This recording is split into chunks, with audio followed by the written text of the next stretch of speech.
Hey guys, welcome back to the channel. So behind me I got a 2017 Mercedes C300 and we are going to be replacing the front brake pads today. Now before we go ahead and begin, guys, if you guys haven't subscribed to the channel, hit the subscribe button down below and definitely smash that like button because it helps the channel out. And with that said, let's go ahead and get started on today's repairs. So what we're going to be doing today, guys, is commonly referred to as a pad slap.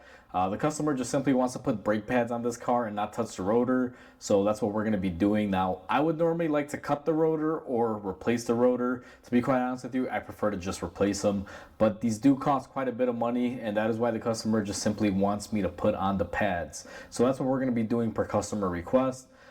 Typically replacing the rotor would be a good idea, but like I said, for whatever reason the customer just wants the brake pad simply, and we're just going to be giving him that. So before we go ahead and begin, what you should be doing is go ahead and lift up the car, take off your wheels, and just get it ready to be able to work on it. What I also like to do, guys, I've already done it on this one, is you're going to want to turn your wheel out whichever way the caliper is facing, so that way you have a little bit more room here to work on it. So now that we got those things out of the way, let's go ahead and get started.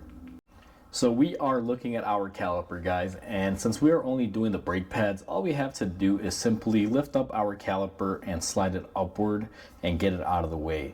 So in order to do this, we're going to be taking our wrench, and we have two bolts. We have one at the bottom and one at the top that we are going to be removing. Now the reason why I like to remove both top and bottom on this particular car is it just makes it a lot easier to get the caliper off. If you don't, it just winds up fighting you. So what I always like to do is I break both of my bolts loose, make sure that I can move them. Now on my top one here, I don't know if you guys just witnessed that, you guys can see that it is moving right here. So what you're going to want to do is get some sort of tool. I like using this little Nipex one. This is an adjustable wrench, I guess you can say.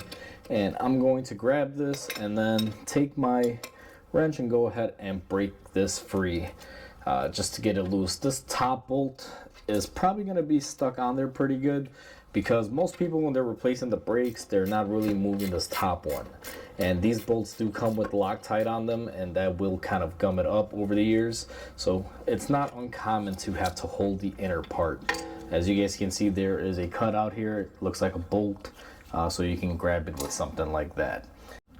Now that we have our bolts off, we have this sensor here in the center, and we have to save this because our new brake pads didn't come with it, and this one isn't broken. The pads are just really low, and he's opting to do them because they are starting to make a little noise. Now I'm gonna get you guys zoomed in here, and what I need to get this off, you may need something like a flathead screwdriver, a little pocket screwdriver. I like using my little knife, and what I do is, you'll notice right here there's a little tab. It's metallic. Just pry up on it and then go ahead and pull out.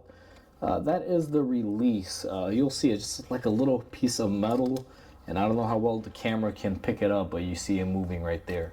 You just basically pry up on that and it will release the tang that is right on this connector. Because if you don't disconnect this and you try to pull off your caliper, if you have a new sensor, it's okay, but this customer brought their own parts. They didn't get the sensors for the front, so we have to save this guy. And now that we have it disconnected, we are all set. Next thing that we have to do is we take our flathead screwdriver, and what I like to do is just start prying off the caliper just like this, and we just get it out of our way. Now typically I don't like leaving this hanging, so I'm going to support it right here on the bottom of our knuckle. Just let it hang there freely for a moment, and the next step is going to be to go ahead and take off our brake pads just by using a screwdriver, just like that. And I'll show you guys how we remove the sensor in the next clip. So now we have our brake pad sensor that is left in here, guys. What we're gonna do is just grab it with a little pliers here, and we're gonna be extra careful, but you should just be able to lift it up and get it out of the way just like that. Pretty simple. You guys can see this one came out nice and intact, and we do have to save ours, so it's a good thing that it did. Now that we have our wear sensor off and our pads are off here, since we're not going to be removing the bracket, we still have to do some cleaning. So if you have a brush or something, what you want to do is get in here and clean up your surface areas and just make sure they're pretty clean. Now, most Mercedes in general, guys, they don't use any sort of clips on here. The brake pad goes directly, so there's nothing in between. And I find that these are really sturdy. They don't really accumulate a lot of garbage throughout the years. But you still have to get in here and clean on the outside and on the inside edges. You do have quite a few of them. And after, let's say you run your brush, this is my method typically. I get in there, get off any heavy deposits. What you're going to want to do is go ahead and take your brake cleaner and clean them off. So I'm going to do that off camera. It's pretty simple. I'm not going to go into much greater detail than that. It's pretty self-explanatory, and I'll be right back with you guys once I have that all done. Now that we've cleaned up our brackets and everything is good to go, it is time to work on our caliper. What we have to do is push this piston inward and retract it. Now I use this tool right here that as you press it, it'll depress that piston inward. And we do have to use one of the old brake pads to space it out. And the way I like doing this is I'll just put a brake pad in there, one of the old ones, and put my tool right up in there. Now hopefully the camera can get a good shot at this, and all we're gonna do is just retract the piston inward. Now there is a multitude of ways to do this. They make a variety of tools. They are, you know, a whole bunch of them, to say the least. This is my method and how I like to do this. It's real quick, simple. If you have a C-clamp, you could do the same thing with that. However, this tool just makes life all that much easier. So now we have our piston pushed in all the way. We're going to take our pad off, and you guys can see whatever was sticking out is firmly back in. Our boot is in good shape, so we are ready to roll with this. Now that our piston is pushed in, what you want to do is just make sure there's no dirt or debris on it. You can run a rag or anything through it, but this one's pretty clean. What I always like to do is take your brake lube and put some on the piston face. I always do this anywhere you have metal to metal contact. It's always a good thing to do. And I also put some on the inside of my caliper fingers here for the outboard pad.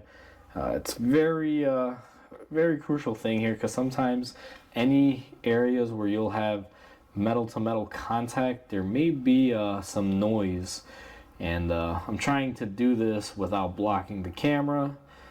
So that's why I'm contorted and twisted all up here, but that's what you generally want to do. And I'll give you guys just a little bit of a close-up on here. You guys can see the caliper piston has grease, and so do the tabs on the outer side. With our caliper service, now it's time to service the pins. What you're going to want to do is come in here and go ahead and release them from the boot. They just pull right out, and I like to keep these in order. I'm going to take it out. Any old grease that's on there, I'm going to use my rag, and we are just going to remove it. And what we're going to be doing is we're going to take our brake grease, whatever it is that you like to use, and what you're going to do is go ahead and re-grease your pin. And be generous here, guys. This is not a part of the brake job where you cheap out and you don't put enough grease, because if these seize, they will wind up costing you more money down the road. And then once you grease it up, just go ahead and push it in there, and you guys will notice this one is kind of bubbling. What I like to do is burp it, get all the air out, make sure that it's not trying to poke itself out. And we are going to be doing the same thing with the bottom pin. Don't mix these up. You guys will see the bottom pin has a little bit of a rubber bushing on there. That's because it's built that way to dampen noise. And what we're going to do is go ahead and grease everything up, just like we did on the other one. And again, I'm being very generous with it. This is not the part of the brake job where you want to cheap out on the grease. With our pins serviced and the grease put on there and cleaned up, what you're going to need is some grease, and you're going to take your brake pads. Now try not to touch the surface of the brake pad on this side. You definitely don't want to get any grease or anything on there and contaminate it. And what I like to do is I put grease on these points of the caliper. I don't like greasing up in the slide area here, because sometimes that can be a little bit chaotic. So all you have to do is just put grease on the outer points of it. And to show you guys what that looks like is you're going to take some grease, and all we're going to do is lightly apply some on this tab area. and we are going to do it on both sides of this. Let me go ahead and put my grease back in there so I don't get any dirt on it. And you guys can see that's kind of what you're looking for. Some people don't even do this, they put them in dry. You can technically do that on Mercedes, but I usually don't recommend it. Put a little bit of grease on there, it'll help it out. Even if it dries up, it'll definitely be a big help. And what I'm gonna do now is get you guys out in this direction to show you how we install the pad. And it's quite simple. On these, you're gonna wanna push it in as you push inward. So back and then in, because you gotta overcome these little springs that come pre-attached to it. So what I always like to do, and these can be a little tricky, but they go in just like that. And both pads, outside and inside, go in the same way. Now the inside pad is a little bit more challenging. You do technically have to fit your head back here to be able to see. So I chose to show you guys on this outer pad, but I'm gonna go ahead and do the same thing on the inboard pad and install it. And I'm gonna do that off camera just because it's a lot easier if I'm just fitting back there than trying to get the camera and film it. Alright guys, so now that both of your pads are installed, one thing that I forgot to mention that I wanted to show right here, and I'll zoom it in. If you notice the inboard pad versus the outboard pad, on your inboard one you will have this little cutout. That is where the sensor goes. So on these you will have a outboard and an inboard. Not that the pads are any different, it's just that this has the location for that little sensor for the brake pad wear. So be mindful of that. I forgot to mention that before installing them, because if you mix them up, it's not that it's going to make a big difference, but you're not going to be able to get your sensor on there, and that's going to cause for a little bit of headache. Now that the pads and everything are installed, all we have to really do is reinstall our caliper. So we are going to take it and just slide it on over, and I'm going to push my caliper slide pins in, and just like that our caliper is in place. Now one thing that you guys have to know is that the hardware, if you look at it, it originally comes with some blue Loctite on there. I always like to put some blue Loctite as well before I go ahead and install them. So I'm going to take my Loctite stick here, and it doesn't have to be a big amount, just apply some on both of them. And then what I'm going to do is go ahead and lift it up until I get my bolt in place. And then same thing on the other bolt, we're just going to put some blue Loctite on there as well. And then what I'm going to do is go ahead and position it on the bottom here. And I always like to hand tighten these to start off, and then what I'm going to do is use my wrench. Now one thing guys, if they do spin on these collars, just to zoom it in a little bit, like it previously did when we took them off, hold this inside while you tighten this outside. It's a very common thing that could happen on these. Now I'm going to go ahead and tighten these up off camera, and I'll be right back with you guys. So now I got you guys zoomed in here to the center of our caliper after we tightened it up, and it's time to reinstall our brake pad wear sensor. Now normally you'll have a new one of this. This customer didn't buy it, and this one is in good shape. It didn't wear through, so we're gonna reuse it. And the way this goes is the sensor goes facing the rotor, and this back portion with the clip is towards the back end. If you guys can see, there's a little hole in there. Now it's going to be very difficult to show you, so I'm just going to go ahead and do it. Now I probably need a little bit of better light here to see myself doing this as well. And once I get that in there, we just line it up. And this is probably the annoying part because you can only really work with one finger in there. But as you guys saw, it's lined up in there pretty good, and I'll get the camera zoomed in. That's kind of what the end result should be. And once you have that in place, all you should be doing is just taking your sensor plug and just go ahead and plug it back in.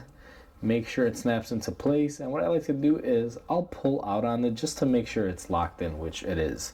And once you have that done, you are pretty much all set. That is how you do brake pads on a Mercedes C300. Alright guys, so we are all set and done installing our brake pads. It's quite simple and easy. As you guys saw, these aren't really that difficult. Pretty simple and basic when it comes down to the Mercedes world. Now, I do want to mention that I would prefer to replace rotors and pads at the same time. However, the customer just wanted the brake pads done, and this is one of those jobs where they came here with all the parts. As you guys see throughout the video, we had to reuse the sensor and things like that because they didn't quite get all of them, or they just didn't want to buy them. They only went with the pads. So either way, it is what it is. I'm glad that this thing has brake pads compared to having no brake pads, and right now at least the car can stop nice and easy as it was before. So hopefully you guys enjoyed this video. Please comment, like, and subscribe because it definitely helps the channel grow. I hope you guys have a wonderful day, and I'll catch you guys on the next video.